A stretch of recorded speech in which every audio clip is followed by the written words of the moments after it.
want to show it. This is where we have some predefined output formats, obviously, but you don't have to use them because you can define each and every output format you want, because these ambisonic formats I was talking about allows it. You can say for each instrument in which angle it heads, which directivity profile it has, if it's an omni or a cardioid or a figure 8, stuff like that. So, for example, my personal spaced surround setup looks like that. Spaced in that sense that I didn't go for the 60-degree left-right, but I just took more an ORTF approach with 110 degrees. So everything is possible in the virtual microphone, so to say. Apart from that, we have this nice room tone parameter. This noise you hear is not an error of our beautiful blue sky speakers, but it's done on purpose. We recorded the silence of each and every room, and we recorded half of an hour of it and cut out the most silent 2 minutes or something and looped it, and you can have it in every output format.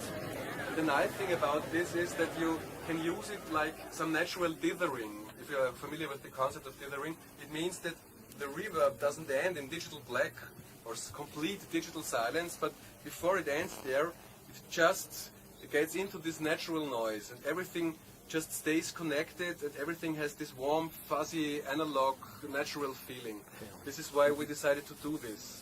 And it's not, as I told you before, it's not just noise, it's really there's a silence within this room. And if it would be a little bit quiet, you would hear the cars outside, especially in the Schubert side. Did you have to stop traffic around? And yeah, it was recorded about 3 o'clock in the night.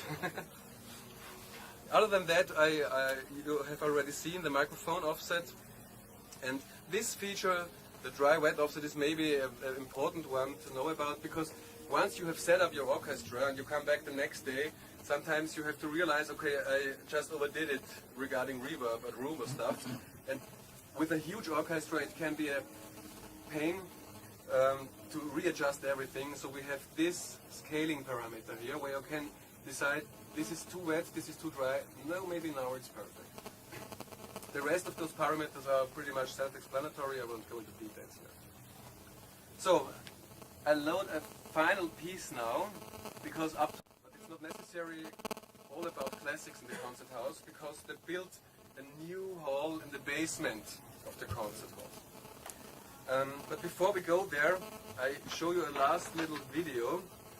When we started with the whole development, we of course tried to make some proof of concept that this is really the perfect way to get into this type of realism. And we asked the trumpet player who did most of our trumpets to play in this room, exactly this room, a little piece of play. Then we captured the ambience from the same position where we recorded it, and tried. This is the real recording. This is virtual.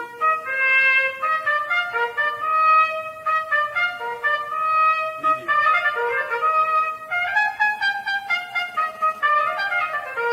I played again because the first few notes were swallowed by my wonderful video player. So, this is live.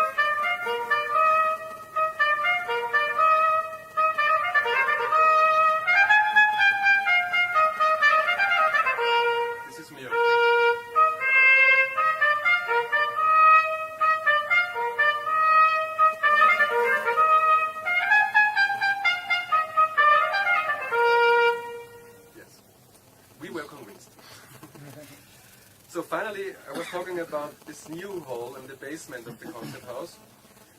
It's a very modern design with wood panels, and it doesn't have a real stage. We used it with a real stage, so to say, but actually you could use it from any angle and from any position. It's more or less a sound stage, a scoring stage, with a very short, well-defined reverb. Actually, it's more ambience than reverb. It's still around 0.8 seconds.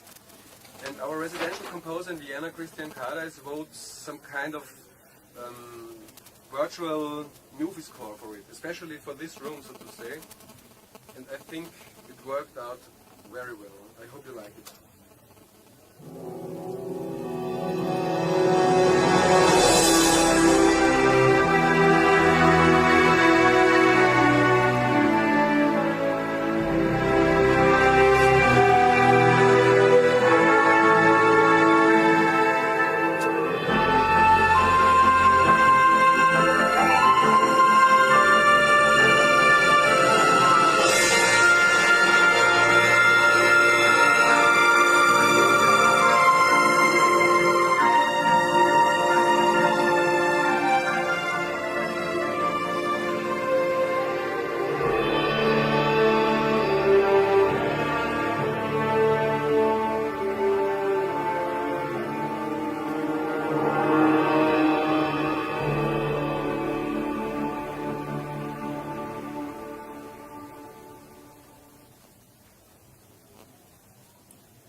downloadable MIR will be available later this summer.